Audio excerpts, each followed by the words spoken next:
Welcome to D6. This is professor Vinod Kumar. Prasanna out కావడంతో BC వాదం out అయిందా? ఇవాళ రెడ్డి వాదమే గెలుస్తుందా? రెడ్డి వర్సెస్ బీసీ వాదం ఏమైంది? ఇవాళ రెడ్డిలే గెలిచే ఛాన్సెస్ అక్కడ ఉండదు గ్రాడ్యుయేట్ ఎమ్మెల్సీ ఎన్నికల్లో. ఇవాళ బీసీ వాదము టీచర్ ఎమ్మెల్సీతో గెలిచినట్టు కాదు. నేను ఇంతకుముందు చెప్పినట్టుగా కేవలము గ్రాడ్యుయేట్ ఎన్నికల్లో గెలిస్తేనే బీసీ వాదం గెలిచినట్టు. ఎందుకంటే ఇక్కడ కూడా శ్రీపాల్ రెడ్డి గెలిచాడు. సో గ్రాడ్యుయేట్ ఎమ్మెల్సీ ఎన్నికల్లో రెడ్డే గెలుస్తున్నాడు. కాబట్టి ఇక్కడ బీసీ వాదము మరి ఓడిందా గెలిచిందా? సో ఈ అంశం చర్చించే ముందు మనము మన ఛానల్ ప్రజా ఛానల్ సబ్స్క్రైబ్ చేయండి, షేర్ చేయండి, లైక్ చేయండి, కామెంట్ కూడా చేయండి. గ్రాడ్యుయేట్ ఎమ్మెల్సీ ఎన్నికల్లో బీసీ వాదం ఓడిందా గెలిచిందా? ఇవాళ బీసీ వర్సెస్ రెడ్డి అని చెప్పేసి మొత్తం మీడియా ఛానల్ అన్నీ మొత్తం పుంకాలుగా అనాలిసిస్ చేశాయి. Even MLC teacher MLC results వచ్చిన తర్వాత బీసీ వాదం గెలిచిందా రెడ్డి వాదం గెలిచిందా అనే అంశం కూడా చర్చకు వచ్చింది. ఇవాళ చాలా స్పష్టంగా నేను మొదటి నుండి చెప్తున్నట్టుగానే బ్లాక్మెయిల్ బీసీ వాదం ఓడిపోయింది. బ్లాక్మెయిల్ బీసీ వాదం ఓడిపోయింది. బీసీ వాదం ఓడిపోలే. ప్రసన్న కుమార్ అవుట్ అయినప్పటికీ కూడా ఆయన డబ్బులు పంచకపోవడం కారణం చేత ఇవాళ సుమారు 50,000 ఓట్ల వరకు సంపాదించగలిగిందంటే ప్రసన్న కుమారు ఇవాళ ఇద్దరు రెడ్లతో పోటీ పడిగే స్థాయికి తీసుకురాగలిగిండు. బీసీ వాదం ఓడలే, కానీ ఇవాళ బ్లాక్మెయిల్ బీసీ వాదం ఓడిపోయింది. ఎక్కడ పూల రవీందర్ ఓటంతో ఏ పీసీని అయితే కాపును గెలిపియాలని చెప్పేసి మల్లన్న ఇవాళ కాలుకు బల్పం కట్టుకొని తిరిగిటో ఆ పూల రవీందర్ ఎప్పుడూ అవుట్ అయిపోయాడు. పూల రవీందర్ 4వ స్థానంకి వెళ్ళిపోయాడు. కాబట్టి బీసీ వాదం బ్లాక్మెయిల్ బీసీ వాదం అక్కడ ఓడింది. బ్లాక్మెయిల్ బీసీ వాదం ఓడింది తప్ప బీసీ వాదం ఓడలేదు. సో బ్లాక్మెయిల్ బీసీ వాదానికి చాలా తేడా ఉంది.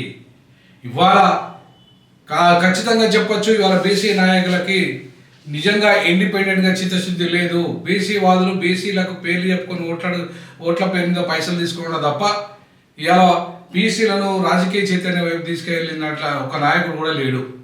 అది ఏ నాయకుడైనా చెప్పి ఎంత పెద్ద నాయకుడైనా కానీ ఒక్క నాయకుడు కూడా ఇవాళ బీసీలలో బలమైన నాయకుడు లేడు, అమ్ముడుపోని నాయకుడు లేడు. అమ్ముడు పోకుండా నిలబడి బీసీలనే గెలిపించే సత్తా ఉన్న లీడర్ ఎవరు కూడా లేరు. సో అందుకే ఇవాళ బీసీ వాదం ఓడిపోయింది. కానీ భవిష్యత్తులో బీసీ వాదం గెలిచే అవకాశం ఉంటుంది. ఎట్లా అంటే నిజమైన శక్తివంతమైన నాయకులతోని ఒక ఐడియాలజికల్ సిద్ధాంతంతో భూమికతో ముందుకెళ్ళినప్పుడు బీసీ వాదం గెలుస్తుంది.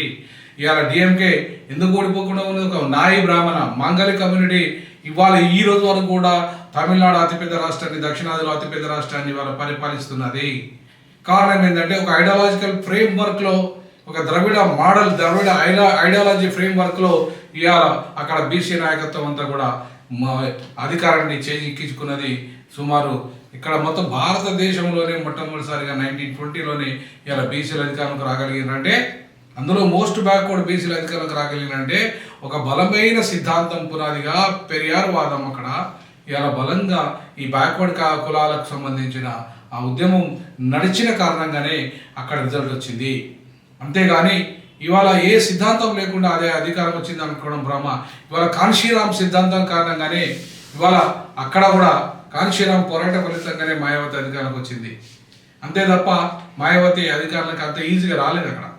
ఈవెన్ అంతకంటే ముందు గురు రవిదాస్ ప్రభావం కూడా ఇవాళ ఉత్తర భారతదేశంలో ఉన్నది. కాబట్టి ఇవాళ చమార్స్ అధికారంలోకి రావడానికి కారణమైంది. ఇవాళ బీసీలు మిగతా ఎక్కడంటే లాలు యాదవ్ కానీ ములాయం యాదవ్ కానీ ఇవాళ ఉత్తరప్రదేశ్లో బీహార్లో అధికారంలోకి రాగలిగిందంటే ఒక బలమైన బీసీ లీడర్షిప్ ఒక మిగతా వర్గాలకు ప్రత్యామ్నాయంగా ఉంది కాబట్టి, నిలబడింది కాబట్టి అక్కడ రిజల్ట్ రాగలిగింది. అంతేగాని ఇవాళ మన తెలంగాణలో కదా అమ్ముడుపోయే నాయకత్వం, ఆంధ్రలో అమ్ముడుపోయే నాయకత్వం లాగా లేదు అక్కడ బీసీలు. సో ఈ బీసీలతో అమ్ముడుపోయే బీసీలతో అధికారం వస్తుంది అనుకోవడం కళ. కాబట్టి ఇవాళ బీసీ వాదము ఓడిపోదు, బీసీ వాదం నిలబడుతుంది. కానీ ఎప్పుడు నిలబడుతుంది?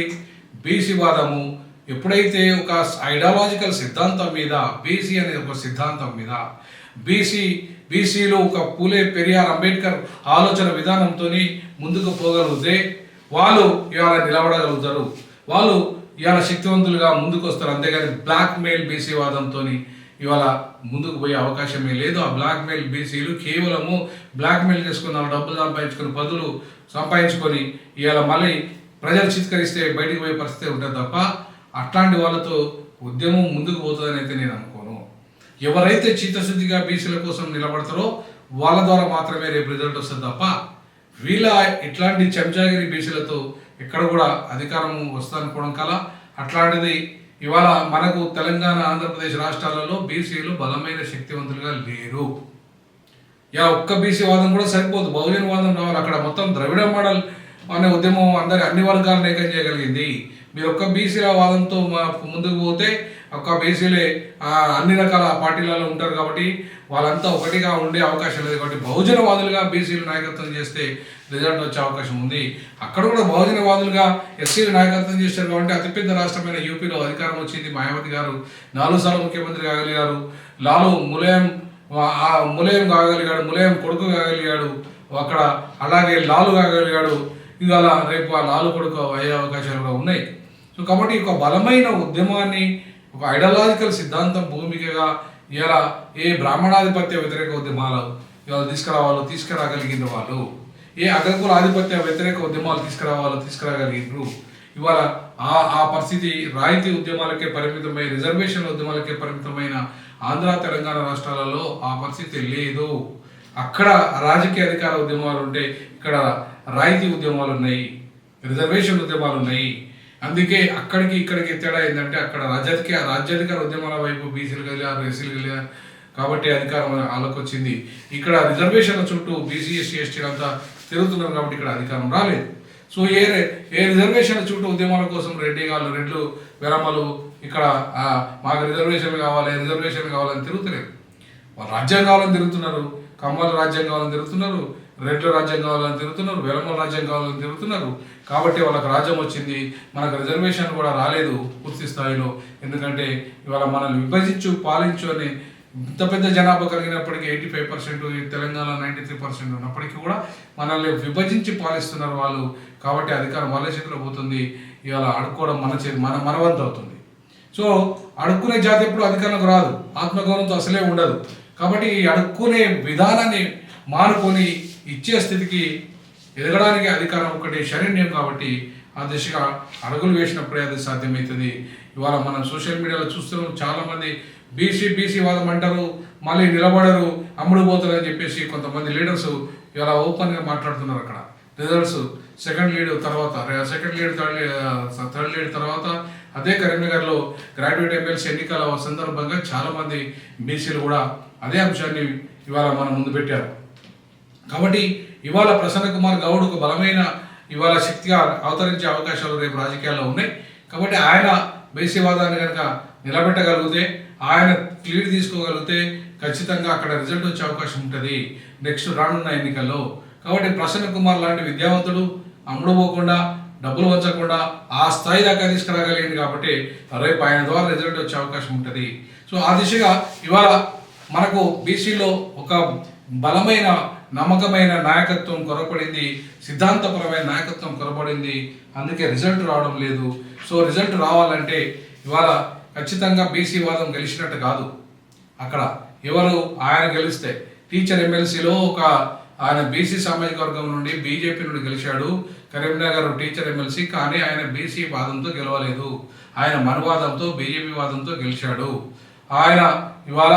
ఆయన బీసీ వాదిగా ఎక్కడ కూడా మూమెంట్లో లేడు, ఎప్పుడు కూడా భుజాన్ని వేసుకోలేదు. ఆయన ఒక సంపన్న విద్యా సంస్థల అధినేతగా మాత్రమే ఉన్నాడు. కాబట్టి ఇవాళ బీజేపీ ఆర్ఎస్ఎస్ ఇవాళ ఐడియాలజికల్ పునాదిగా ఉన్న టీచర్లు అందరూ ఆయనను బలపరిచారు. కాబట్టి అక్కడ కాంగ్రెస్ నిలబడలేదు, బీఆర్ఎస్ నిలబడలేదు. కాబట్టి ఇవాళ బీజేపీ అభ్యర్థి గెలవగలిగాడు. కాబట్టి ఇవాళ దాన్ని మనం బీసీ వాదంగా బీసీ గెలుపుగా చూడలేము. మనం గ్రాడ్యుయేట్ ఎన్నికల్లో ప్రసన్న కుమార్ గెలిచే గెలుపును మనం చూసే అవకాశం ఉండే, బట్ అది కాస్త ఓడిపోయింది. కాబట్టి బీసీ వాదము అంటే పూర్తిగా ఓడిపోయినట్టు కాదు. కానీ ఇవాళ బ్లాక్ మెయిల్ బీసీ వాదం అయితే పూర్తిగా ఓడిపోయింది, అది చతికిల పడిపోయింది. ఆ చతికిల పడిపోయిన బ్లాక్ మెయిల్ బీసీ వాదము, బ్లాక్ మెయిలర్లతో బీసీకి రాజకీయ అధికారం వస్తుందని ఉన్నది కళ. సో కాబట్టి ఇప్పటికైనా బీసీలారా మేలుకోనండి. బ్లాక్ మెయిల్ బీసీలను, అట్లాగే చెంచాలు చెంచాయిజం చేస్తున్న బీసీలను, అంతేకాకుండా అమ్ముడుపోయే బీసీలను నమ్మకండి. బలమైన శక్తివంతులైన విద్యావంతులను, ఇవాళ బీసీలో ఒక ఆత్మగౌరవాన్ని తీసుకొచ్చే విద్యావంతులను వాళ్ళని నమ్మండి. వాళ్ళ ద్వారా మాత్రమే ఫలితాలు వస్తాయి బీసీ నాయకత్వానికి, బీసీ ప్రజలకు. అంతే తప్ప లేకపోతే రెడ్లకే పూర్తి స్థాయిలో వాళ్ళకి అధికారం అప్పచెప్పే పరిస్థితి వచ్చేస్తుంది.